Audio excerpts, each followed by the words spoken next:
Well, my son was riding around on his bike during our camping trip this last week. Sure. He was riding around like the camp area and the beach with my friend. My friend's just trying to entertain him while I get camp set up. Quiet, please. And Max just blurts out, well, we live on a cul-de-sac, and most of the cars in the cul-de-sac are my dad's. And the best part of this is my friend doesn't even question him because he knows me. And he's like, well, of course it's true. But it's true. 4. He's right. He's not wrong. 3. I never said that. 2.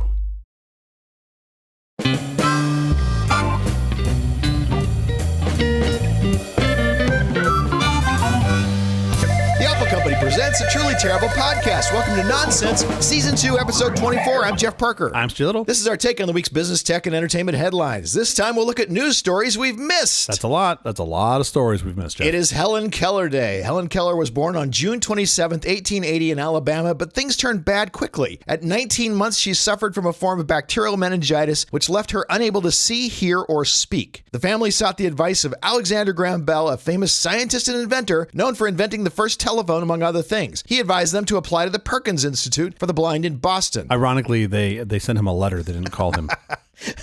They followed Bell's advice, and in 1887, Keller was taught by Anne Sullivan, a young teacher who had suffered vision impairment herself. Sullivan used touching techniques, and her skilled guidance calmed the seemingly uncontrollable Keller. Keller learned how to read and write in Braille thanks to Sullivan's own experiences that gave her a deeper understanding of her students' struggles. So we celebrate Helen Keller and, of course, Anne Sullivan as well today. You know, what's most impressive to me is that, first of all, this is 1887, so 140 years ago. Yeah. And then Anne Sullivan, her touching technique gets Helen Keller basically an able-bodied human, Sure. which is incredible. They went on and did a vaudeville show together. That's crazy. Yeah. But then meanwhile, my touch teaching gets me blacklisted from Disneyland. So I don't understand how. I need better jokes. Jokes are hard. Jokes are hard, as it turns out. They're not just easy. They don't all just come to us like you, Jeff. So how's your week going? I don't know if you know this or not, but summer is here. Is that right? And it is hot. It is here, and it is fucking pissed off. Yes. Oh, it's angry. I feel like Montgomery Burns twisted the little Nest thermostat from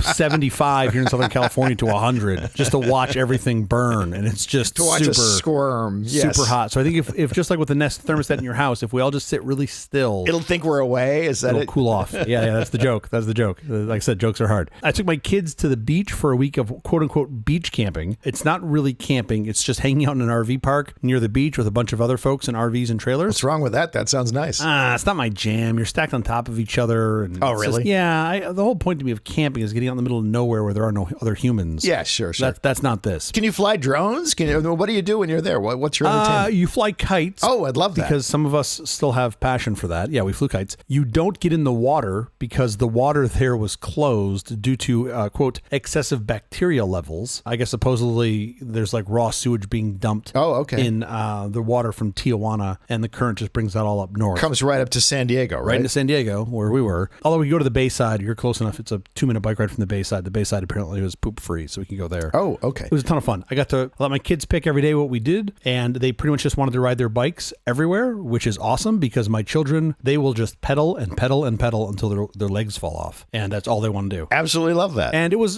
great. We had a good time. We got some sun. We enjoyed it. We got sand everywhere in everything that I own, so I'm still working on getting rid of that. Of course you did. But it was fun. How about you? How was your week? My dad had his 90th birthday party. Wow. 90 years old, which is really cool. It was part birthday, part family reunion. And oh my gosh, the absolute joy of seeing so many people that I deeply love all at the same time in one place and in person. It was the absolute best. That's amazing. I had the greatest experience. It was really fun. Did you convert the few there that don't listen to our show to listeners? I hope you passed out nonsense cards. I didn't have to because there are people among my family who are already passionate listeners, and they were doing that work for me, which was great. That's great. That was really sweet. You've outsourced it. That's fantastic. You've distributed the shilling. I'm very impressed. If anybody could do it, I knew it would be you. I did have a great moment during my holiday when, from this little summer trip that we took, where I was talking to one of my friends who invited us down to this trip, and he's a listener and loves the show. I was chatting with him and one of his buddies I'd never met before, and that guy started telling me about this podcast he's listening to that was talking about colleges, and the guys were going on and talking about colleges, and I looked at him, and my buddy goes, "Yeah, that's him. That's his podcast." And the guy went, "Oh, it's you." And I was like, yeah, it's me. Like, you didn't recognize the voice? He's like, "No." And I was like, "Great. Okay, cool." cool. And he folded his arms, walked away, and refused to speak to you ever again.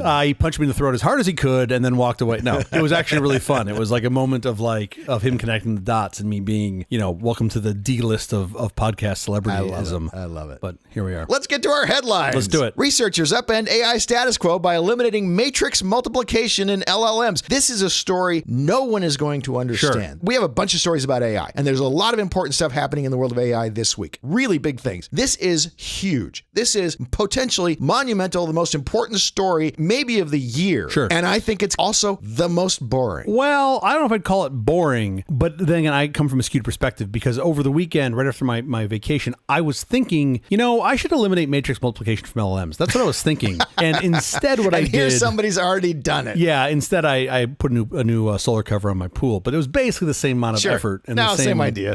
No, this is actually super cool. This is really cool, though. Yeah. I can't express to you, this is such an amazing thing if this works. So I'll give you the super high level of this. So effectively, when you have these AIs that do things, what you're really looking at are a whole bunch of these nodes that are all floating point values, just numbers, effectively. And what these folks have done, and this is like UC Santa Cruz, UC Davis, a bunch of other schools whose names I can't pronounce. Lux Tech, Soochow, yeah. All those. So what they've done is they've made a very sort of simplistic version of, and I'm putting that in quotes, of these LLMs that don't use matrices at all. They're basically using ternary values. So it's either one of three values, a 1, a 0, or a -1. And then they've smoothed every other part of the process out so that it will work with these ternary values. And they built a FPGA. What's an FPGA? Field Programmable Gate Arrays. They're basically simple integrated circuits that you can build to do whatever you want, right? You can make them be very specific. And these folks have put this FPGA in front of a GPU, as I've come to understand it, to do most of the work. And what that's allowed it to do is be more efficient. And then ultimately you scale this up faster with less computational power needed than what you're seeing at market. Now, they have not scaled this up to the size necessary for these training sets, but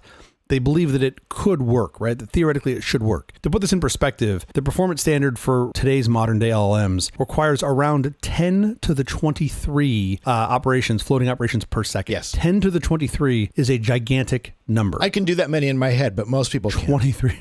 Yeah. I'm completely delusional, but sure. They're all wrong, but you can do that many in your head, which is impressive. So this is pretty amazing in that effectively, the takeaway, the TLDR is less power, less processing to achieve the same results if this holds at scale, a lot less. This is a huge breakthrough if it works out. Yeah. Anyway, this is super cool. It is extremely nerdy, but effectively, if you get rid of the matrix multiplication, you change the world. Yeah, you could really change the outcome of this. Music industry giants allege mass copyright violation by AI firms. Universal Music Group, Sony Music, and Warner Records have sued AI music synthesis companies, Udio and Suno, for allegedly committing mass copyright infringement by using recordings owned by the labels to train music-generating AI models. There must have been some distillation in the headline from when you got it to when I got it, because when I got it, it just said music industry fails technology yet again, is what I saw. I know a lot of people in the industry. I don't understand how the music industry continues to just be not lagging behind technology, but literally on the opposite side of technology, I feel like every single time. Well, because you want to steal their stuff. I don't want to steal their stuff. I want to use their stuff to make better stuff. I want to use their stuff to get to more consumers. You want to use it freely. You don't want to pay them for what they've recorded. I'm still pissed off at Lars for going after and suing his fans back when there was the Napster days. Sure. And yes, people were illegally downloading music, but you had no other option than going to a fucking CD store and buying plastic. That was the version he authorized, and that was his right to do as the creator of that material. That was his right to 100%. And it's my right to tell Lars now in my mind to go fuck himself, right? Because that's my right. I get it, but we all have our rights. My point is you're just dragging your rights into a world that no longer those rights don't fit. Well, the option is that they just give away everything for free. I mean, they just want to be paid. So they're basically saying no AI to use our stuff. We're going to sue for infringement of $150,000 per song that you've used, which is asinine. This will get settled, I'm sure. It'll probably ultimately hurt innovation. It'll probably ultimately hurt consumers, and then somebody will come along and thread the needle and figure out a way through and force their hand. That's exactly what happened with Spotify, what happened with iTunes. It'll happen again here. Okay, cool. Also, fuck Lars.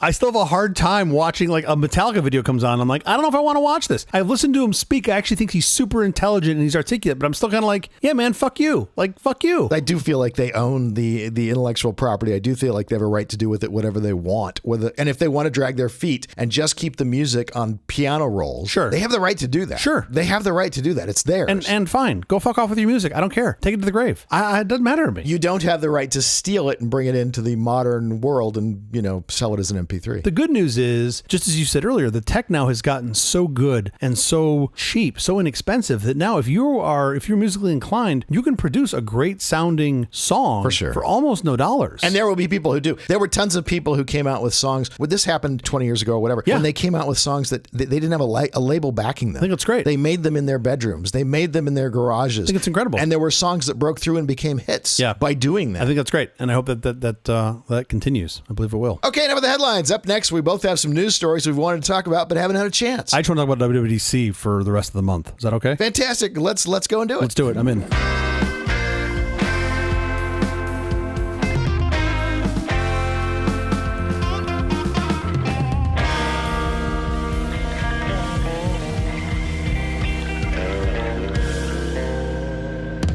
Hi. Hello. I don't know if you're game for this, but what I hoped we could do is maybe look at some headlines that we haven't fully discussed. There's been so many things that have happened in the tech news yet again, and we've fallen behind. Hold on. We've not. You mean we don't cover everything? I thought we got through everything every week. Isn't that amazing? 15 minutes, just knock it all out. 6 stories about Musk and an Apple story. We call it a day. And you'd think we could cover absolutely everything in that time, and it turns out when looking back, sometimes there's some really big important things that we just didn't even touch. So probably we should do sweep up episodes every month or so where we look back at things that we didn't cover that actually turned out to be kind of important. I would say every week there are giant meteors that land on the ground that we miss when it comes to technology because we just get focused on the ones that we think are interesting. Sure. No, I think that's a great idea. Well, we had a couple weeks ago, we had WWDC, which we did sort of a quick recap on. We could go back and visit that. That's where I wanted to start. That's what I figured you were going to say. There were so many pieces of that we just kind of blew by so quickly. And I'm not sure we're going to be able to cover, the whole thing today. Sure. Let's color in some of the things we just missed. As I mentioned, I think week before last, our last episode, it's an amazing event. I really do think this was the best WWDC ever. I mean, at least in the last couple of decades, they had so much information. That presentation was packed. It was a fire hose. Crazy packed. I felt like somebody downloaded Wikipedia and just tried to pump it into my brain via Neuralink.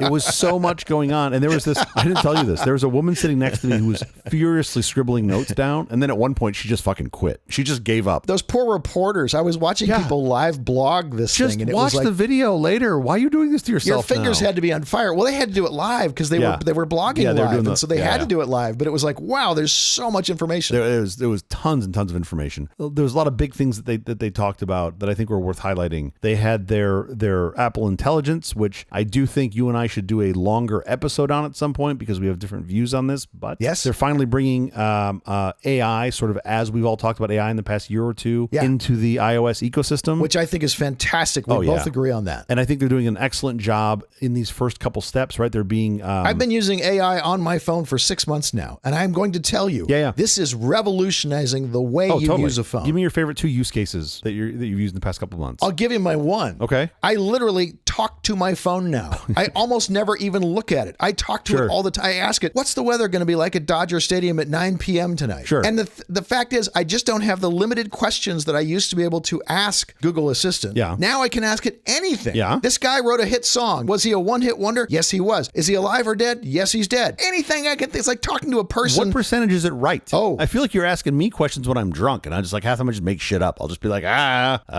Johnny Cash still works at a gas station. You're like, really? Like, I don't double check everything, but the things I have double checked, it's Gemini. I mean, he gets almost everything right. And I'm sure as soon as I say that, I'm going to get 10. Sure. I don't think I've had one errant response yet. They talked a lot about these improvements, especially around Siri, right? The Apple smart assistant, and really being able to understand context, like between questions. This is what I'm saying. Yeah. You're going to love this. Yeah, and like the self-reflecting questions where you're asking it something and it has to sort of have the context of knowing what you previously said. How many times have I gotten an answer from Gemini and I've said, explain that to me now like I'm a 5-year-old or whatever. And it does. It's remarkable. I just ask it to play me hippopotamus sounds and it does. I'm like, yeah, it does. There was one day that my Google Assistant was like, do you want to know what a hippopotamus sounds like? And I was like, Fuck yeah, I do. Yes, I do. I don't know what it sounds like. Is it a pig? Is it like a horse? I have no idea. Yeah. It always amuses me, the questions. It's like the kids mode thing that it always asks. And I'm like, yes, this is knowledge I want to have. I want to see a hippopotamus in a steampunk scuba suit. I was very impressed with the Apple Intelligence announcement, their launch. Yeah. You're looking at mainly on-device processing is the first big component of this. They're trying to push everything locally. Again, they try to do some on-device stuff here, and I will say mostly large language models will not run on a phone. There's not enough RAM. There's not enough processing. Yeah. What you're getting is a very, very pruned artificial intelligence experience. An artificial intelligence, like a large language model, ChatGPT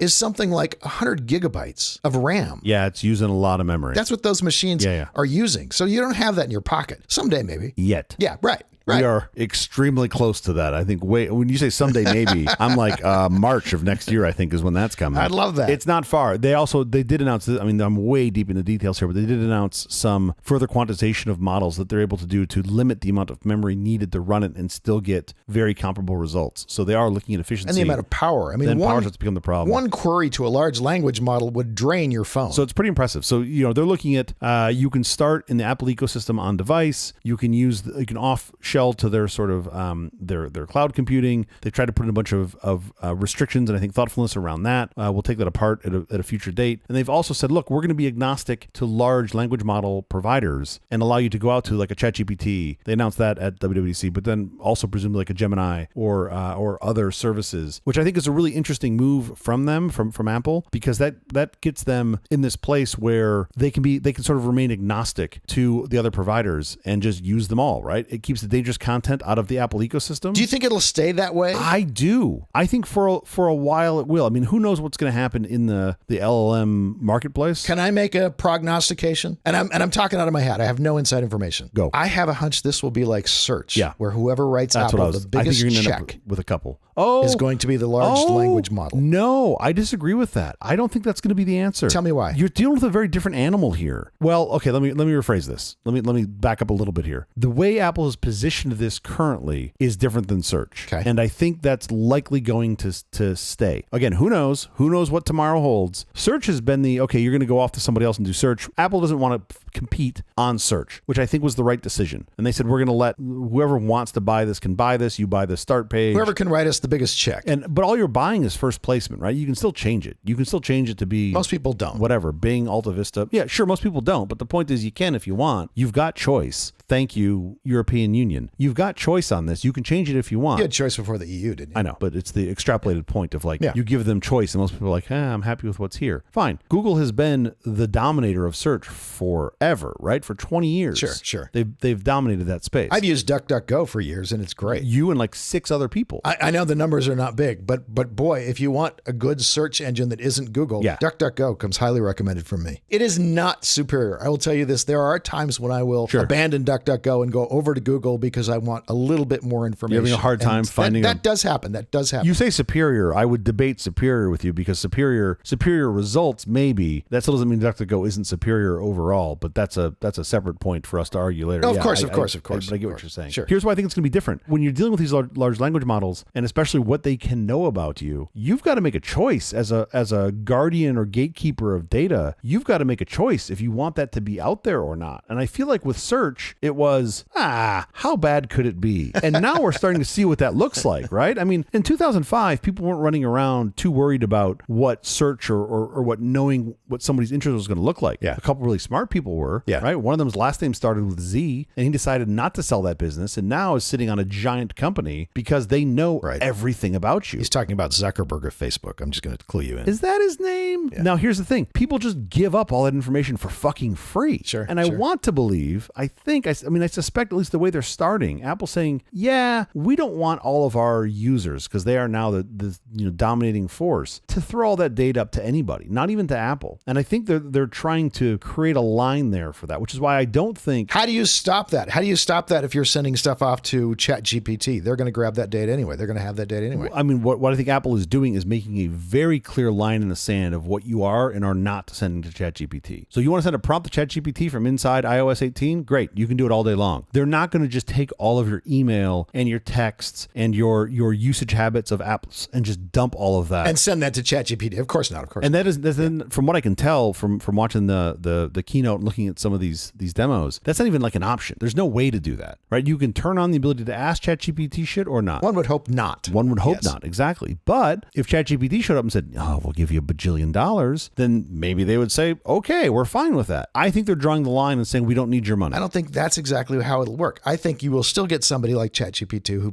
writes a big check to Apple for using their large language model. Why? And what they'll do is they'll push the other side. They'll say, when somebody inquires about laundry detergent, talk about Tide. Sure. You can come at it from the other direction. It still makes it like an ad model so that they're driving revenue by who they're placing in the thing. Yes. I mean, I could see that world. I don't think that's the way it's going to end up, but I could see that world potentially. I have no inside knowledge. That was just my guess. I do think the world outside of Apple, you're going to end up with a couple LLMs. You're not going to need 50. You're going to end up with a couple, kind of like you saw with search. You don't need 15 search engines. You sort of need a couple. And that's probably what's going to happen with LLMs. Who's going to be the dominant force for mobile? I don't know. I like this approach of them staying agnostic. Apple's currently taking. I think it does a lot for them. I think it keeps the bad content, the content that has brand risk for Apple, and it puts it outside the walled garden. It doesn't even spread it around. It says it's not us. Right. Like if you shell out and you go make some pictures of squirrels humping, not that I've ever asked Stable Diffusion to do that, but I'm saying theoretically, if you said squirrels humping. What's the better one? It's unstable diffusion? Unstable diffusion, yeah. Unstable diffusion will make anything. Oh, fuck, it doesn't care. I think that was a suggested topic when I first went there. They're like, squirrels having sex on the beach in Hawaii. And I was like, fuck yeah, I'm clicking on that. Why would I not? I don't even know how a squirrel even does this. Like, they got tails and shit. How does this work? I don't know. You can see the same thing like in a National Geographic film. It's probably not going to be that. Yeah, but it's way more revealing. fun if they're wearing Viking clothes, right? And eating popsicles. National Geographic. Who are you, Blue Planet? I love Blue Planet. Of course, Blue Planet's amazing. So I think it's interesting for them to sort of keep that aside. I also think, some people have said by allowing Apple users to shell out to all these LLMs, or if you're LLM agnostic, if you're using ChatGPT and Gemini, whatever. Sure. You're sort of keeping those people from wanting to make a device to access ChatGPT, for example, sort of keeping them out of Apple's hardware space. I don't know if I really buy that. I could see that being true. I don't buy that for a second. Because it's a really hard space to get into. I don't know. Maybe if you don't have access to ChatGPT and Microsoft is sitting behind that and they go, well, people want access to this, we're going to put out a Zune-like sure. Rabbit R1 device to access ChatGPT. Maybe that's a thing. But now that you've got Apple in front of that, you would never do it, right? You would just access it from your smartphone. What do you care? Absolutely not true. I would do it in a heartbeat. I don't buy it. Furthermore, the thing that I think everybody is sort of, I don't know what, this will come. This is my prediction. Again, I'm going to make another prognostication. I love your predictions. CJ. This is great. It's prognostication day. Please, somebody write this down. I think it's going to be through your earpods, your earbuds, whatever those things are called. What's going to be through your earpods? Instead of, everybody thinks it's going to be through the glasses, right? I think most of the things, because so much of it is auditory that I currently am using LLMs for. Sure. I think I could have it in my ears and I could literally just say, whatever the keyword is, and then say two things on that. How old is Daryl Hall? And in my ear comes back the information. That's all that has to happen. Yeah, but you can literally do that now, like today. I can literally have some other smaller device like a watch or something. I don't have to have this big slab of glass in my pocket. Oh, you're saying like just AirPods? Yes. I mean, because right now I put my AirPods in and ask Siri to tell me all sorts of nonsensical shit without pulling my phone out of my pocket. saying get rid of the phone. Sure. You're not going to need the phone. Are you arguing for miniaturization in technology? Has that ever happened before? Is there any precedent for this? Are you stealing Gordon Moore's law for a second time on this show?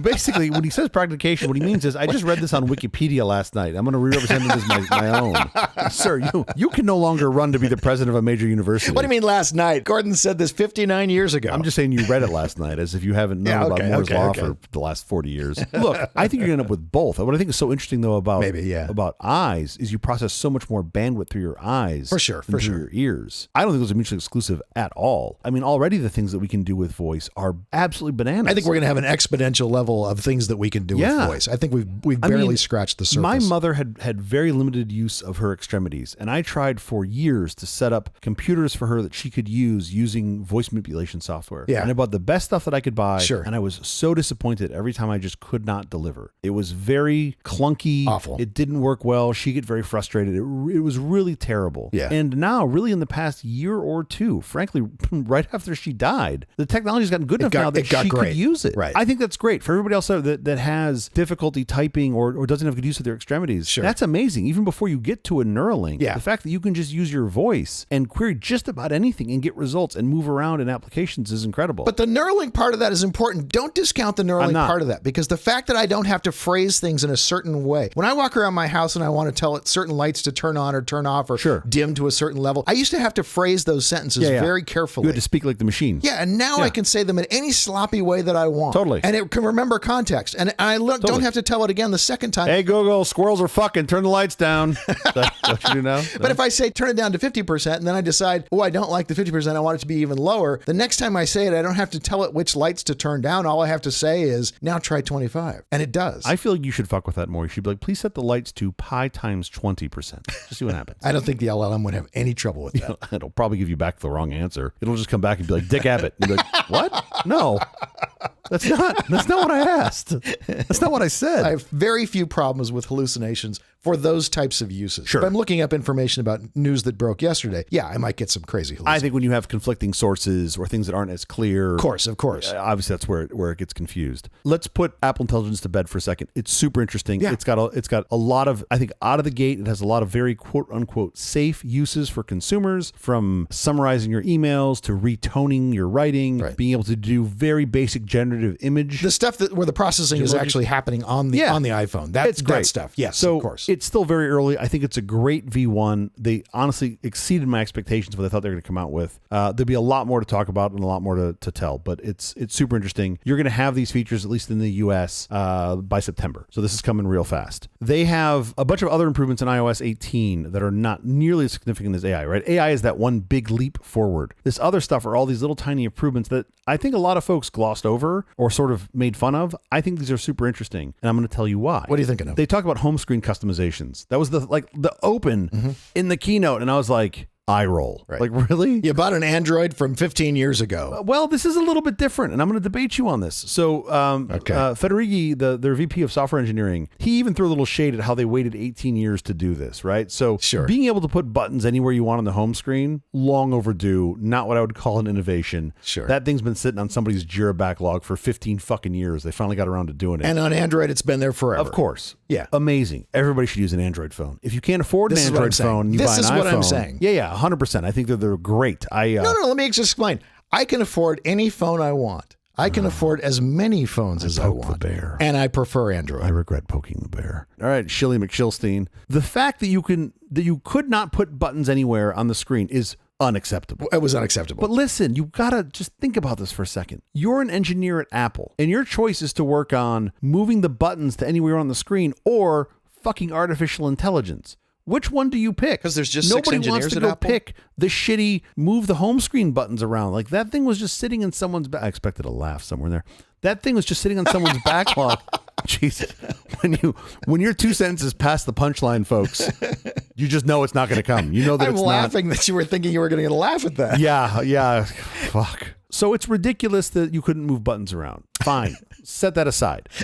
They did some really kind of cutesy things around the icons that are non-simplistic. Like being able to put icons from light mode to dark mode. First, I was like, sure. Really, guys? Like, come on. That's like the dumbest thing I've ever seen. Again, been able to do it for at least 10 years. But then when you think of but as well as that, yeah, as well as that. Okay. Absolutely. Can you tint them? By the way, I have 3, 4, 5 different apps I can choose to do it. So I can do it in all kinds of different ways if I want to. That's right. And I can make the icons different shapes if I want to. Yeah, that was okay. But you were changing icon sets, right? That's what they were doing. I can actually color the default icons. I can change all of those things. I also have icon sets, which are what I use, which allow me to give completely different icons. I have for your system settings, but it doesn't change all your apps as well, does it? Yeah. Okay, show me. Here's white. The icon pack is white. Okay. If I go into my apps drawer, all of my icons are white. Those are all your Google apps? Yeah. Everything. What about third-party apps? You're seeing hundreds of third-party, not hundreds, but you're seeing way too many third-party apps. They're all white. Amazing. Dude, I'm not saying this is a bad thing Apple did this. I'm saying, thank God Apple's finally done this. You're going to really like this. Control Center, they made some Control Center customizations improvements. I think those were long overdue. Yeah, sure. I actually think people don't give that enough shit. But being able to integrate better to that was lovely. Hopefully less of a shit show than some of the other solutions I've seen in the past for being able to put notifications up. Sure. That wasn't super exciting. I do like the customization ability on, like I said, icon sets or whatever. Make your phone more of a, like, not a fashion accessory, but more of an extension of you than just a phone. Make it fit your personality. I think that's great. I dig that. Let's get into some more meaty things on iOS, specifically iMessage. We're going to start with the ones you want to make fun of first. I can't wait to see it. I'm excited. Tapback with emojis now in color as opposed to single color. Big deal. Do you have color emojis on your Android phone? No, you don't. Yes, I do. No, you don't. You just told me all your emojis are white. My icons are white. They're all just white emojis. I can make go back on it now. I can make them any color I'd like. I can make them as many colors as I'd like. Tapback with color emojis is kind of fucking ridiculous. That's not true. I think I'm limited to 16 million. Every other platform, 16.8. Good job, Rayman. Something like that, yeah. A little ridiculous that we didn't have color emojis. Fine. And you can now select any emoji from the Unicode set. Amazing. This hasn't been in Slack and every other messaging app for the past 20 years. Except for the fact that it has. Fine. By the way, the same thing with Send Later. Of course. I use Send Later on Signal all the time. I'm really it's wonderful. fascinated to see Send Later's implementation in iMessage. What they've said is people that have looked at the beta said that the first beta allows you to send a message up to 14 days in advance. And after scheduling it, it gives you like this little, like a visibility into it with a little dotted blue line around it. Sure. And you can edit and reschedule. So really simplistic interface. Signal does that exact same thing. I like the idea to be able to send something outside of someone's time zone. I wish they sort of built that in instead, like send this when it's safe, but they have the notifications off, whatever, which I guess is close enough. Right. I just feel like I'm going to be getting more spam from my friends where it's like Tuesday morning, like, did you remember to blah, blah, blah? Like, fuck, come on. Yeah. This iMessage stuff, they put in some font formattings. You can do bold and italics, things you've never seen before. Strikeout, if you even know what that is. Again, been on Signal forever, but I didn't know Strikeout was in Signal. I never used Strikeout in Signal. 100% it's there. It's good to know that's there. But you can't do the text effects, so that's very innovative. Text effects will be fun. All right, now let's get to some good stuff. Satellite sending in the U.S. for iMessages. That's pretty cool. I think that's going to be one of the most exciting things from the iPhone, especially if you camp, and you do. I do camp. You get outside of where you have cell signal. That's going to be fantastic. I think I'm a little trepidatious about this. Let me tell you why. I think every phone's getting this. Here's the problem. When you go to a hotel, whatever, a very nice Marriott, They always have Wi-Fi. Of course they have Wi-Fi, which is great. That's not the use case I'm concerned about. This is an analog. Okay. The Wi-Fi at the hotel is what? It's always one thing. Every Wi-Fi in every hotel is always the same thing. What is it? It's completely unusable. And it's fucking unusable because you've got 700 people streaming Netflix at the same time across the Wi-Fi. So meanwhile, I'm trying to upload 3 20 kilobyte files to AWS and I can't do it because everyone has clogged the Wi-Fi. I have not had that problem in years in hotels, but I understand every hotel is going to be different in that regard. I would just once like to stay in a hotel where the Wi-Fi actually works at reasonable rates. And I say it not terrible places. Anyway, my assumption is folks are going to just blow up these satellite messengers and it's going to make a really good thing very intermittent. Maybe I'm wrong. I don't know. Can I throw in a little thought? I cannot wait. Android's been doing it for years. Let me. I'm going to get a button. Android doesn't do it. Do you know Apple's going to be Android? Do you remember Android when this. Staples had the thing? They had the little "That Was Easy" button. Yeah. I'm going to get one of those and I'm going to re-record it so it just says Android's been doing that for years, and that'll be every time I talk about anything Apple. I'll just press it and it'll just be an AI version of your voice being like, "Finally coming to Apple. Android's been doing it for years. It'll be great." Go ahead. Sorry. When BlackBerry was sending all those emails, they were quickly going to saturate the amount of email you could send over the cellular system, and this was a big giant worry. So they upgraded it. What happened was it didn't become an intermittent and unusable service. What happened is they just increased the bandwidth, the amount of messages that you can send. That's what's going to happen with these satellites. So I hope. So Apple partnered with Globalstar for the satellite connectivity, and those guys are launching a new constellation that is supposedly on track for late 2025. So hopefully that gets us there. You're going to get more data. You're going to get faster data. Yeah. It will just continue to improve. Yeah, I get it. And I don't want it to be a pay-for feature, but there is some benefit to being a pay-for feature because then people that actually want it to work and need it will pay for it, like the express lane on the freeway. If the express lane wasn't a paid-for lane, then people would just be in it, and then you're just stuck.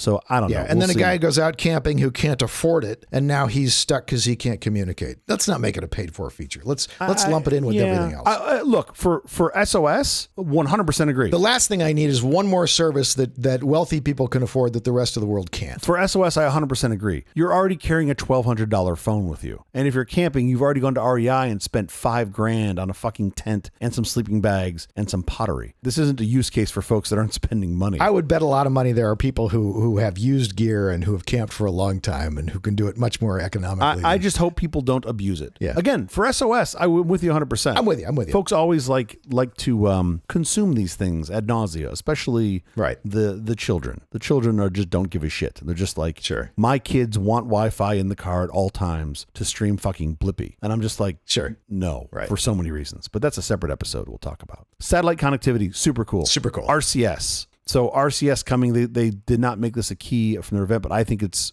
great. So this, for folks that aren't aware, bringing RCS into the iPhone world will allow you to talk to your Android friends. You'll be able to send higher resolution photos and videos, audio messages. You'll have a typing indicator, all the shit that you're used to in your iMessage that everyone else has had for years. Jeff will tell you, read receipts, all of that stuff. You'll get now inside of RCS. They aren't giving you the RCS that Android is using for encrypting if I'm talking Android to Android, I'm going through an encrypted chain. And so there's no data that's available for anyone to look at or read other than the end party that I'm sending it to, and vice versa. Okay, so you're saying Apple's implementation is all clear text. I'm saying they are not supporting the encryption. And so when I text you on your iOS phone, I'm not sending an encrypted messages. I won't get a lock that tells me you and I are sending secure text. Interesting. Okay. But if I send that to a group of people and we're all on Android phones, I get that lock and it's all secure. Okay. iMessage across iPhone to iPhone user is still not even the same thing because Apple does have the keys. Yeah, of course. I don't want to bog down on that, but the bottom line is it's great. Apple has finally put RCS onto iMessage. My understanding is they're supporting the RCS spec, and I think that that's great. If there's other extensions to it that others have developed, awesome. Maybe we'll get there at some point. Still happy that they're rolling RCS out. It's a big step in the right direction. The thing I was impressed with on iOS 18 is the tap to cache, which I thought was really cool. Just as a very simple NFC functionality where you can bump your phones together like you do for contact exchange. Sure. But now it's just cached with no, I don't give somebody my phone number to put into Zelle or whatever. You just tap and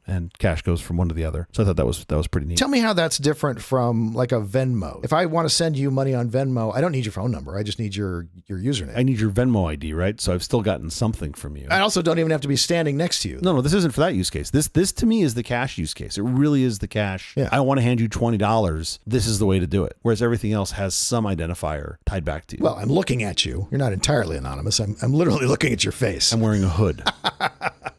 I can reach out and I can grab you. Sure, this doesn't mean you're not anonymous. I don't care. Move on. I think it's great.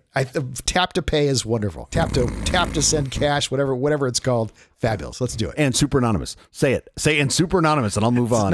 Nothing about it's anonymous. It's the most anonymous thing I've ever seen. I want to hear it. God damn it! I want to hear. It's the least anonymous thing I've ever heard of. I can tell the sketch artist exactly how to draw you. Fuck. Yeah, exactly. That's exactly right. They made the iPad better. It's bigger, and they made photos better. Anyway, moving on. I think they made the iPod a lot better. I think you're giving this short shrift. They when they got to the iPad, the first thing they showed was the calculator app. Sure. And I thought 100%. I was like, this is basically like an April Fool's joke. They're going to just put this in there to give folks something to complain about. Like, ooh, you brought the calculator to the iPad. And like, I'm pretty sure I felt my eyes roll in my head. You had third-party calculators, didn't you? Of course. It's not like you didn't have a million calculators at your disposal. I have a great RPN one that I use for reverse Polish notation. I was like, this is dumb. Like, what are we doing? And then they showed it. And then I was like, ooh, this is worth watching. Yeah. So the basic gist of it is that you can type or you can draw on it. Write out mathematical expressions. Yes. And it solves them. And I'm like, okay, that's cool. Right. And it solves it in your handwriting. So you see, yes, you say,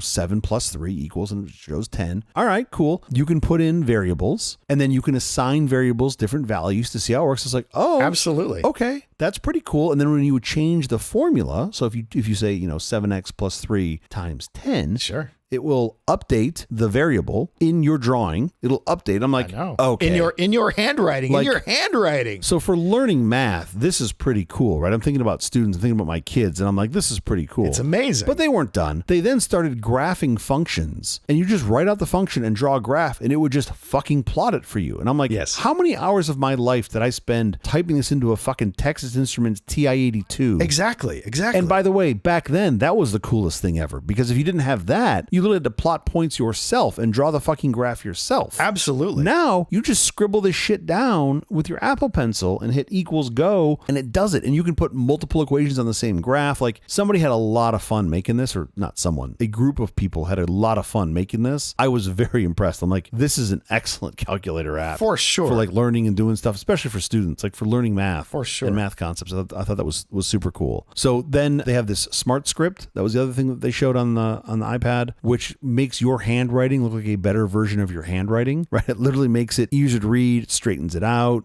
makes it more legible, smooths, your crappy handwriting. And at first I saw this and I was just like, oh man, I can't wait for my doctor to put their script into this. And I'm like, now I can actually fucking read what you're writing, you asshole, your scribbly scribble. No, but and then it also makes handwriting. This is something I have not seen before. I'm not saying someone hasn't done it, but I've never seen this done where you can handwrite in pencil, whatever, digital pencil, and then edit and insert, and then it just reflows all the text. That's beautiful. In your handwriting. And I was like, okay, this is why you need the smart script. You need to be able to create the writing first. Once you can create the writing, now everything else is trivial, right? You want to scribble out words, right? You want to cut and paste. Now it's a font. Yeah, it's a font, exactly. Yeah. And the fact that they could cut and paste text, like typed text into your handwriting, I was like, all right, this is super cool. And then the next part of my brain was thinking about how much processing power we were using to get handwriting. Like, we've come full circle. Here's the hard part.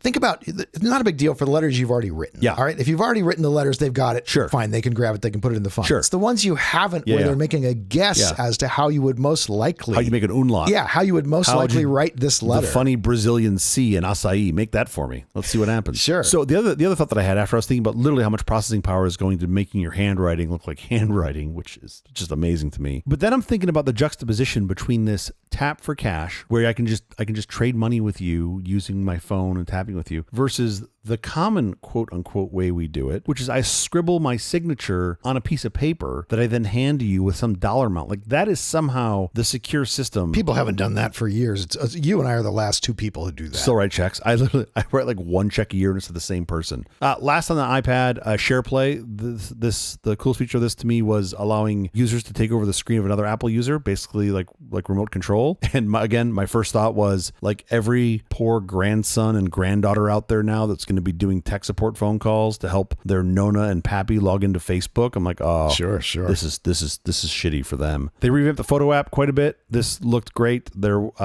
just a lot of smarts, what I'm guessing are AI powered smarts, how they organize your library, making sure you're seeing your most recent and favorite clips of things. I thought that was super cool. Go watch the demo. Photo editing, things that you have seen on other platforms for a long time, being able to remove people from the background or whatnot. Again, I'll use in their AI platform. The coolest part of the Photos app, the spatial photos, the Vision OS 2. This is kind of cool. Not part of the Photos app, but I lumped it in here as part of the Photos improvement, where they're taking existing images that you have in your library from whenever, and on the Vision Pro, you can turn it into a spatial photo. So for those of you who don't know, a spatial photo is basically a stereoscopic photo. That's incredible. Which you can take that content on your Vision Pro or on your iPhone 15 Pro currently, presumably the future ones. It's not a true stereo photo, but there's some math that's being done that makes it look almost perfectly like a stereo photo. It's faking out your brain.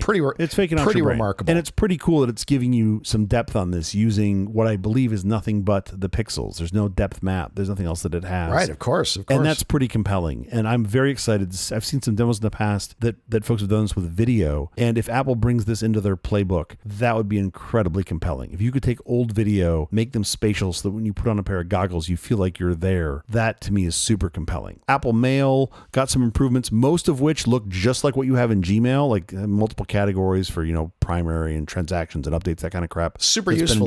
Super useful. It was a lot. And I'm curious to see what they do next, especially with AI. And we have not even scratched the surface. There are still so many things. I mean, it was quite a presentation. I know. All right, so we didn't get to a lot of other headlines, but we'll do that another time because there's still a whole bunch of stuff that I want to talk about that we have just blown by. We're doing like 3 more weeks of WWDC updates, right? Isn't that what we're doing for the next sure, every episode? And then we'll go back to hurricanes, and then we'll do update the news. That'll be great. That'll be awesome. And then hurricanes. We'll do locusts in hurricanes. Excellent. Yeah, great. And then airplanes. We have to get out of here, but quickly before we do, have you seen or read anything good this last week? Yes. In between just watching WWDC highlights over and over, mainly looking for pictures of myself in the background eating. The salmon was delicious, by the way. You are 100% going to make fun of me for this. Yeah. And I don't even want to tell you that the most interesting thing I've watched in the past 2 weeks, because remember, we didn't do a show last week. Yeah, sure. In the past 2 weeks was when I was camping with my oldest son. All he wanted to do was ride his bike. This kid loves to ride his bike. Why am I going to make fun of that? That's the greatest thing ever. Hold on. Oh, I think that's amazing. All day, every day, he wants to ride his bike. So I wrote it. I was like, it's vacation, whatever you want to do, man. Yeah. We did, like, by the way, 7 miles in one day. His new bike that he got for his birthday has 8 speeds. Okay. And he's using, I'm going to guesstimate 85 to 90% of his brain to just figure out what gear he should be in. The kid has so many questions. Oh, sure. He doesn't understand how it works. Every time he changes gears, he announces it from 30 feet away. I love it. Daddy, I'm in 3. I'm like, sure. Great.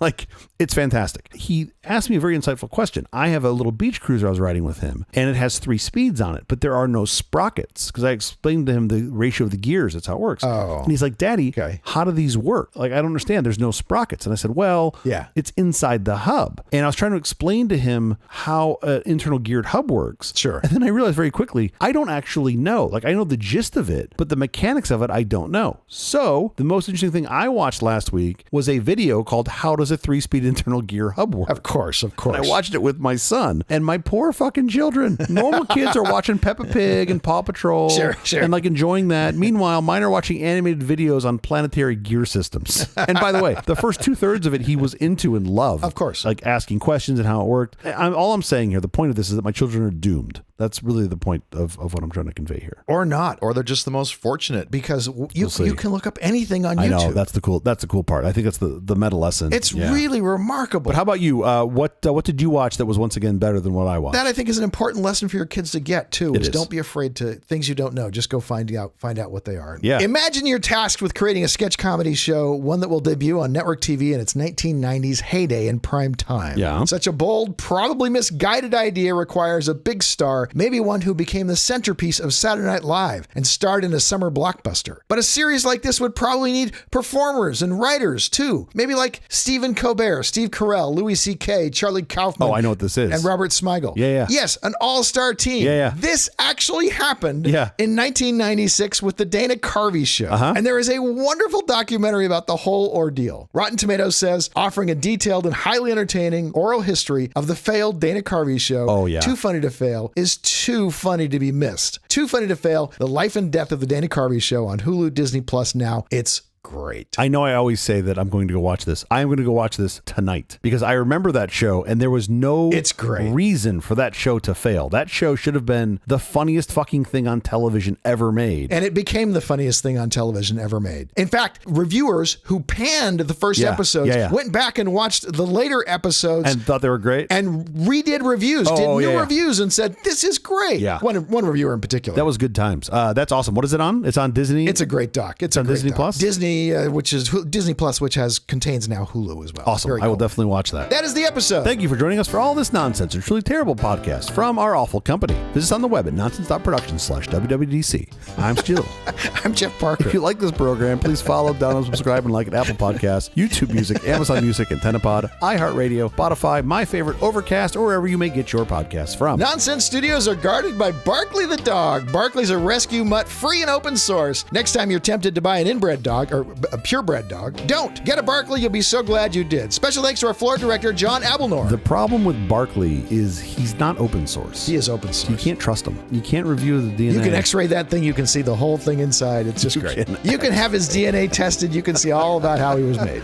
Sir, what's the nature of these tests you're requiring for your dog? I need to review his code. I'm sorry. I can't trust him unless I can review the peeing on the couch routine. Yes. I need to make sure that that's not called by any other functions upstream. We'll be here every Thursday morning for more nonsense. Please join us.